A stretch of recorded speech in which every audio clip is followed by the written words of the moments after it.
Okay, we're ninth lit, and we are starting Henry V, Act 4, Scene 3, right after the St. Christmas speech. You got any problem with that? Am I right about that? All right. So I don't know if we have a Salisbury. We need a Salisbury. Aiden, would you be Salisbury? We need Westmoreland. Luke, would you be Westmoreland? We need a Montjoy. I don't know who's read Montjoy before. All right, we need a Montjoy. And we will find out really quickly how this battle goes. You remember the problem with the play is that they're trying to do one of the world's greatest battles in 2 hours. In fact, more like 15 minutes, 15 or 20 minutes of that 2 hours is about the battle.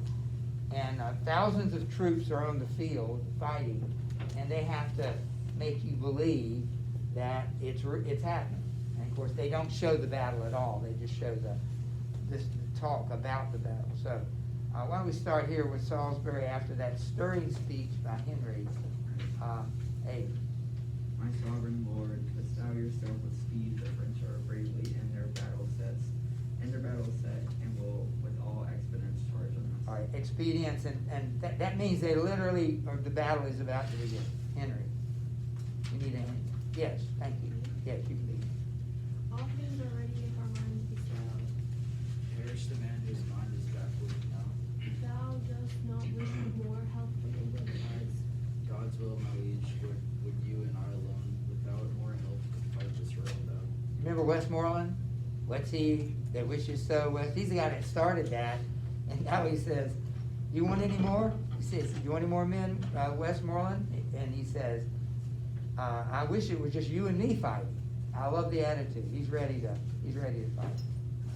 Why now thou hast unleashed 5,000 men? Which likes me better than to wish us one? You know your places, God giveth you all. Remember, he's the one who wanted like 1/10,000 of those Englishmen that now are dead. All right, Montjoy. Once more I come to know thee, King Harry. If for thy ransom thou wilt now be bound, before thy most assured overthrow.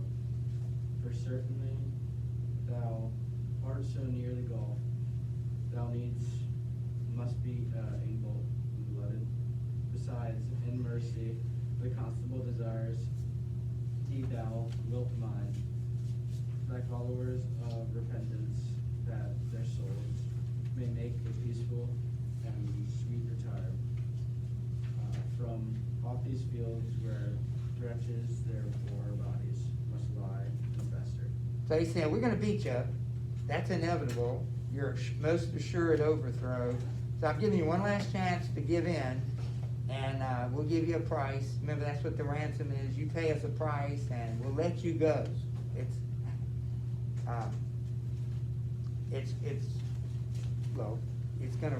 irony because it's really the other way around.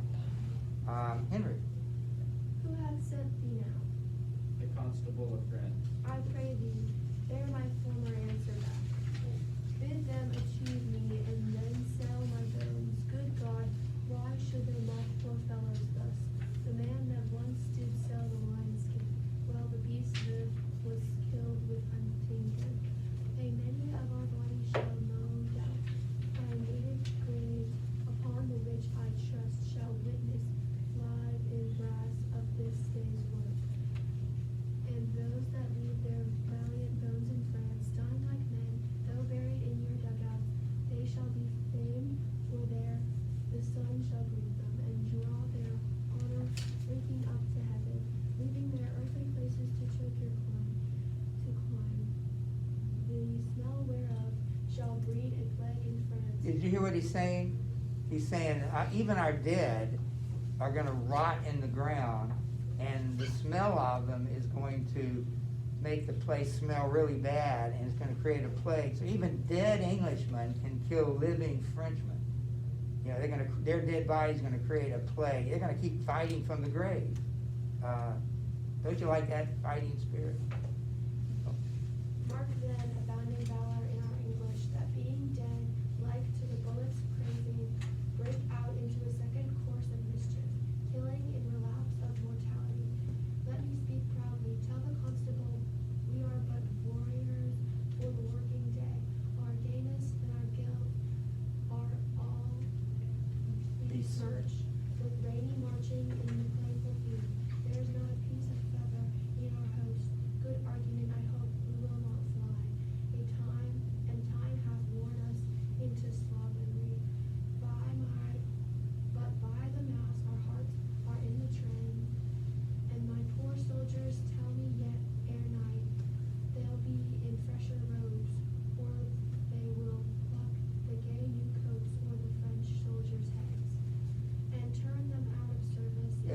sorry, we just have to, did you see what he said?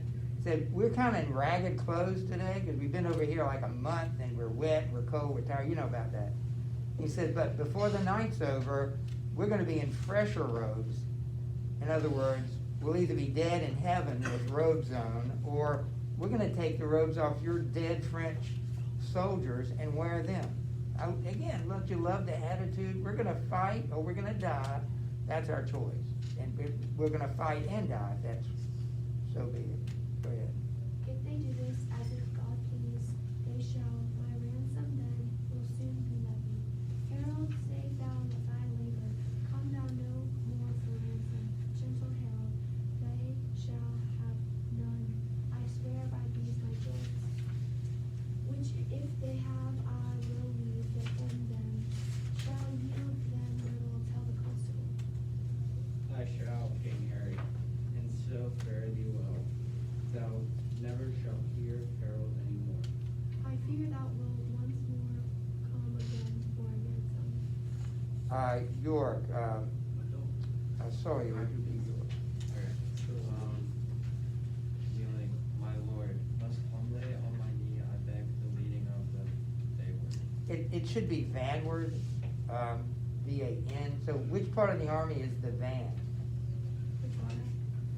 That would be the rear. The rear guard is where Roland was, so what's the vanguard? It's the front.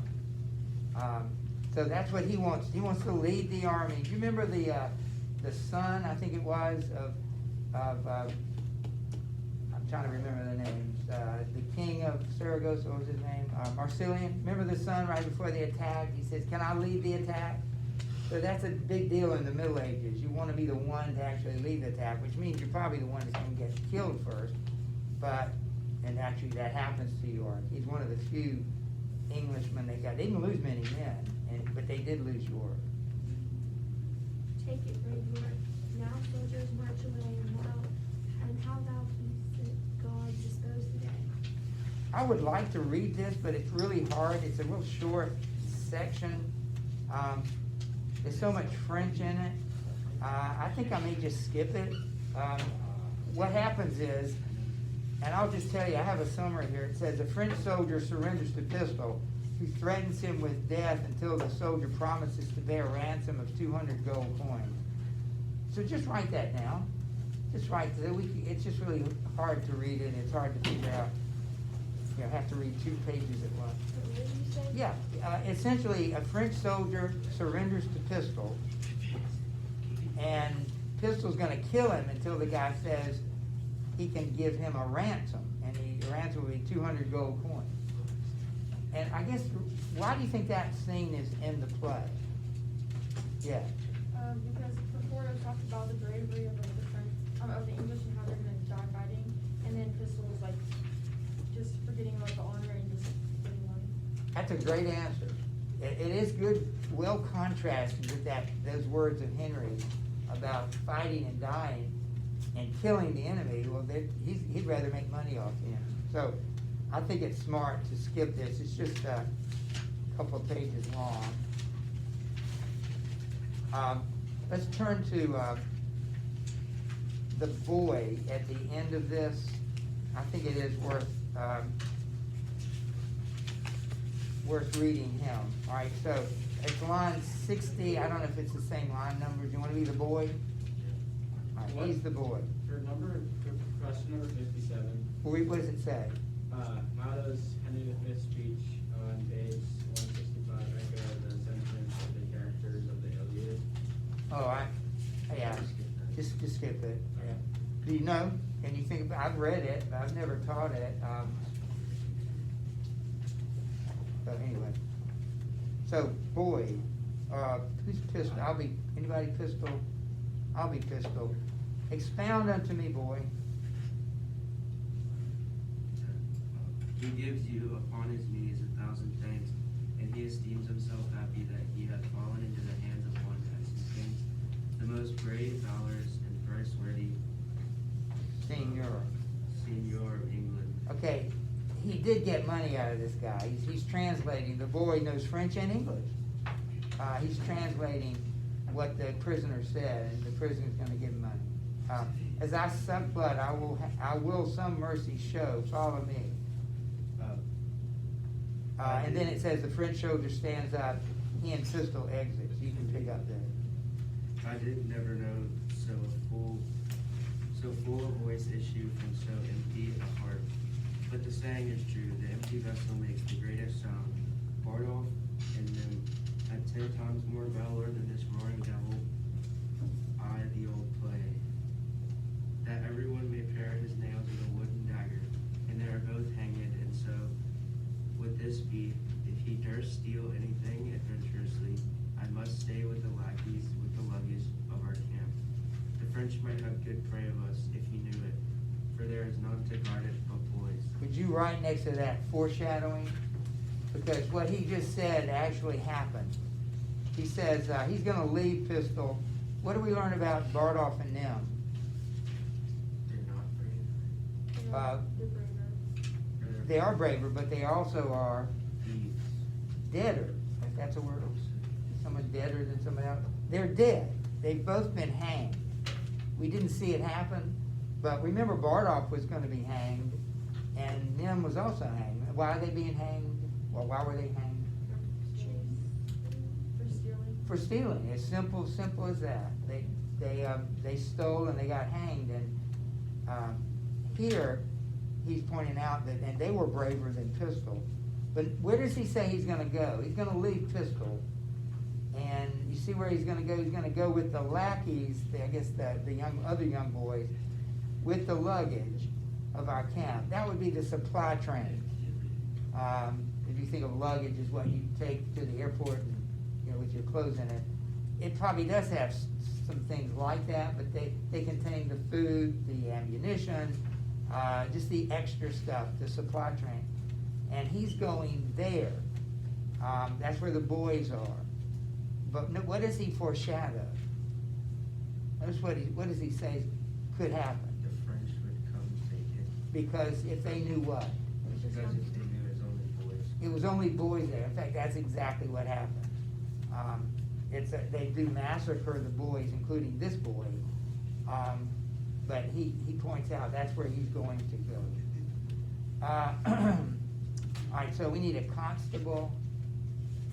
All right, we need a Orleans. Charlotte, would you be Orleans? We need a Dauphin. All right. We need a Bourbon. Okay, we need a constable. Who can be constable? All right, So, I thought I was. we got that. All right, Oh, the devil. let's see, what is Orleans? This is why we didn't read that other part. Oh, Lord, forgive his last apology. Good, thank you. Death of my life is what it says. All is confounded, call, reproach and everlasting shame, sits mocking our own food. Okay, so what from that conversation do we know about the battle? Lonnie, what do we know about that battle from that conversation? That the French are losing, or that They are losing. It didn't take long, did it? I don't know how long the battle actually took, but here it is. Everything is concentrated, but here it is. We already know that they're losing.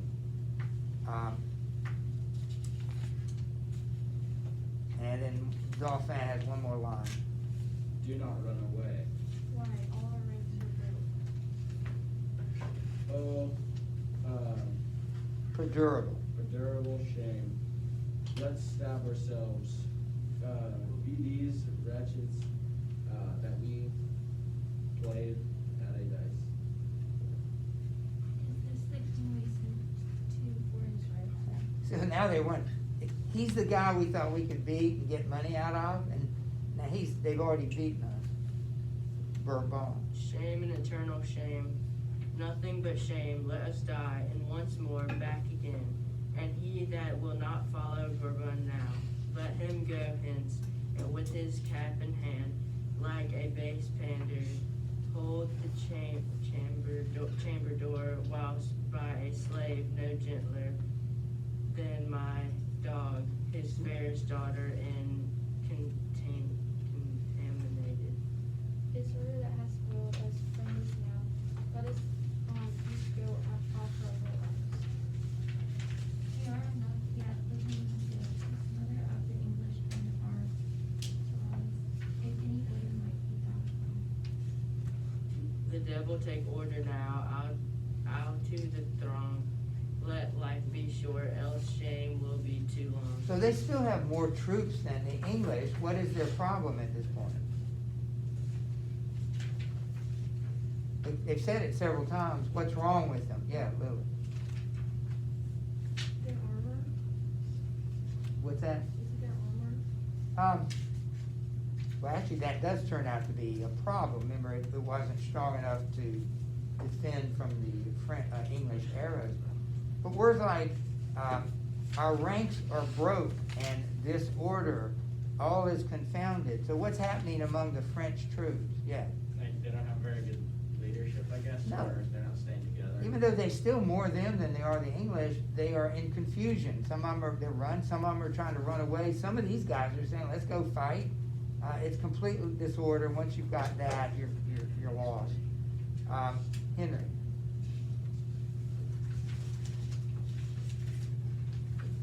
Well have we done, thrice valiant countrymen, but all's not done, yet keep the French the field. The Duke of Exeter commends him to your majesty. Lives he, good uncle, thrice within this hour? I saw him down, thrice upon again, up again, and fighting.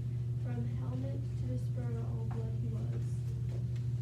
In which a way, brave soldier, doth he lie? They're talking about York. York is dead, larding the plain in his bloody side, yoke fellow to his honor owing wounds. The noble Earl of Suffolk also lies. Suffolk died first, and York all haggled over. Circle or underline both those names. Those are the only two English noblemen who died. Officers and noblemen. York and Suffolk. Comes to him where in gore he lay in steep, and takes him by the beard, kisses the gashes that bloodily did yawn upon his face. He cries aloud, "Tarry, my cousin Suffolk." So Suffolk and York are cousins. Suffolk dies first. York comes over to him, and Exeter is describing the scene. He cries aloud, "Tarry, my cousin Suffolk. My soul shall thine keep company to heaven. Tarry, sweet soul, for mine. Then fly abreast, as in this glorious and well-foughten field, we keep together in our chivalry." Upon these words I came and cheered him up. He smiled in the face, wrought me by the hand with a feeble grip, and says, "Dear my lord, commend my service to my sovereign." He did turn, and over Suffolk's neck he threw his wounded arm and kissed his lips, and so espoused to death. With blood he sealed a testament of noble ending love. So he dies with his cousin York. The pretty and sweet manner of it forced those waters from me which I would have stopped, but I had not so much of a man in me, and all my mother came into my eyes and gave me up to tears. Henry. I blame you not, for hearing this I must perforce compound. With mistful eyes or they will issue too. But hark, what news alarm is this singing? The French have reinforced their scattered men. Let every soldier kill his prisoners. Give the word, Cameron. What does he order his troops to do? Kill the prisoners. Okay, that's really against the so-called rules of war. You don't kill people who have already surrendered, they are unarmed. Why do you think he did it? Yeah. Because the French reinforcements were gathering and they could see turn back, like the prisoners could escape. So what do you have to do with prisoners? Ransom them. You have to like keep them and like give them food and. But yeah, you gotta feed them and you gotta guard them, and he can't afford to guard them. And you can't let, as you say, Sarah, if you don't guard them, they're gonna escape and join the enemy, and you're in trouble. So that's one of the reasons he kills them. We need Llewellyn and Gower. And of course we have Henry. let's see, Taylor, would you be Llewellyn? And, Libby, would you be Gower? And, you're gonna be Montjoy again? I think we're good. We'll use the other guys in a minute again. Llewellyn. Kill the poison luggage, 'tis expressly against the laws of arms, 'tis as a rant a piece of knavery. Mark you now, as can be offered in your conscience now, is it not? So what did the French do? You're gonna go kill them. Yeah, they've actually done that, and so that's another reason, they think that's another reason, the king ordered the death of the prisoners of Gower. To certain their sons boil up alive, and the cowardly rascals that ran from the battle had done them slaughter. Besides, they have burned and carried away all those in the king's tent. Wherefore the king most worthily hath caused every soldier to cut his prisoner's throat. Oh, 'tis a gallant king. So that's another reason they killed the prisoners, because of this massacre. Llewellyn. Day he was born at Monmouth, Captain Gower, what call you the town's name where Alexander the Pig was born? Alexander the Great. Why, pray you, it is not pig great, the pig or the great, or the mighty, or the huge, or the magnanimous, are all one like names, save the phrase is a little variations. I think Alexander the Great was born in Macedon. His father was from Macedon as a native. As always with Llewellyn, they get off the subject. You know, Llewellyn all of a sudden is talking about Alexander the Great. He's trying to compare Henry with Alexander the Great. You'd think in the middle of a battle they wouldn't have time for that, but anyway, Llewellyn. I think it is in the Macedon where Alexander was born. I tell you, Captain, if you look at the maps of the world, I really saw find in comparisons between Macedon and Monmouth, that the situations look used both alike. There is a river in Macedon, and there is also no river at Monmouth. It is called water at Monmouth, but is out of my brains. What is the name of the other river? But 'tis all one. 'Tis alike at my fingers, 'tis to my fingers, and there is Salmon the road. If you mark Alexander's life well, here is Monmouth's life. Come after it indifferent well, for there is figures in all things. Alexander, God knows you, and you know, in his ranges, in his furies, in his wrath, in his colors, in his moods, in his displeasures, in his indignations, and also being a little intoxicate in his praise did, in his ales and his angers, look you kill his best friend, Theus. Our king is not like him in that he never killed any of his friends. It is not well done, mark you now, to take the tales out of a mouth here, it is made and furnished. I speak but in the figures and comparisons of it. As Alexander killed his friend Cledius, being in his ales and his cups, so also Harry Monmouth, being in his right wits and his good judgments, turned away from the fat knight with the great belly doublet. He was full of jests and gibes and knaveries and mocks, I forgot his name. Sir John Falstaff. That is he, I tell you, there is good men born at Monmouth. Here comes his majesty. Okay, he made this silly discussion, and well, it's not silly, but it's irrelevant. He's comparing Henry to Monmouth and says, but Henry never killed any of his friends. Gower says that. And of course, we know different. Who did Henry kill? Yeah. Them and Barda. Well, he did. He actually hanged them, remember? And also John Falstaff. You know, he broke his heart. So Henry's a lot more like Alexander than Gower thinks he is. Here comes Henry. I was not angry since I came to France until this instant. Take a trumpet herald, ride through though unto the horsemen on yon hill. If they will find us, bid them come down, for bore the shield they do often our sight.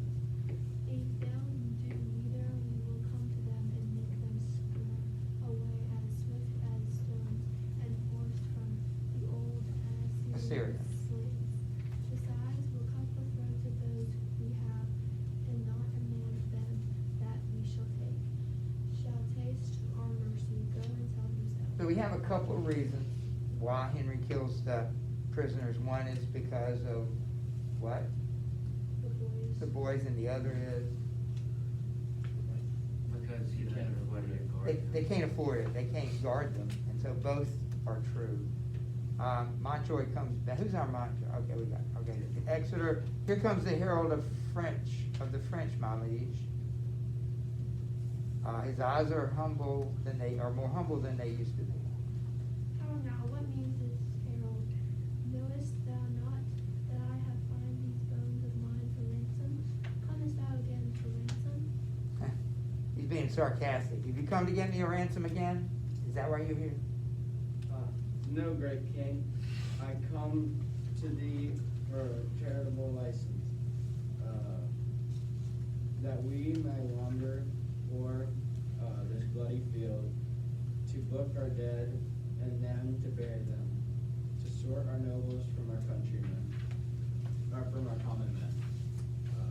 For many of our princes, woe the while, lie drowned and soaked in mercenary blood.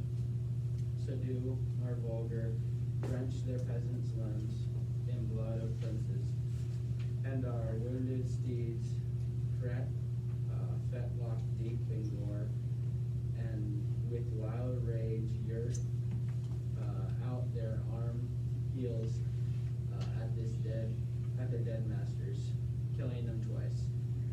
Oh, give us leave, great king, to view the field in safety and dispose of their dead bodies. All right, so why is Montjoy there?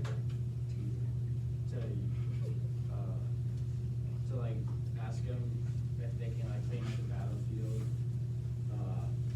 because there's like, it's like really bloody and they wanna bury like the princes and stuff, cause they're like better than like the common people. Yeah, so they want to bury their dead. He's basically calling for a ceasefire. Henry. I tell thee truly, herald, I know not if the day be ours or no, that for yet a many of your horsemen here, and gallop o'er the field. The day is yours. Praise be God, and not our strength for it. What is this castle called that stands hard by? They call it Agincourt. Then call we this the field of Agincourt, fought on the day of Crispinus. Whoever. You know, we're gonna run out of time here. We're almost done. Yeah, you can pick it up there tomorrow afternoon. So we are very close to finishing Act 4.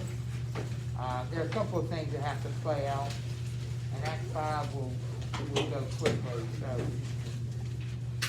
let's see. Remember, you're working on your speech this week.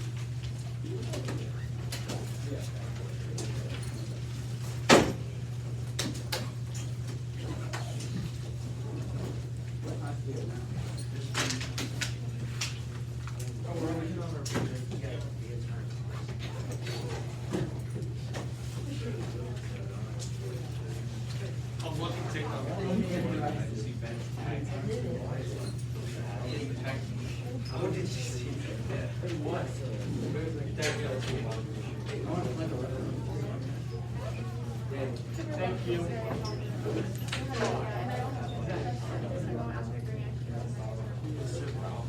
Since I didn't do the line in the last 2 meetings I wasn't here, can I just do 1 through 30 this year, and can you count it, or this week? Yeah. Can you count it last week? Alright, thank you. Yeah. That went on, yeah.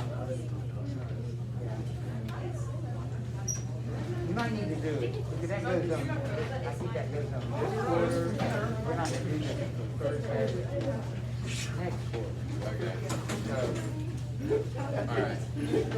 come in like four, Probably. I know you have my phone. I'll send you.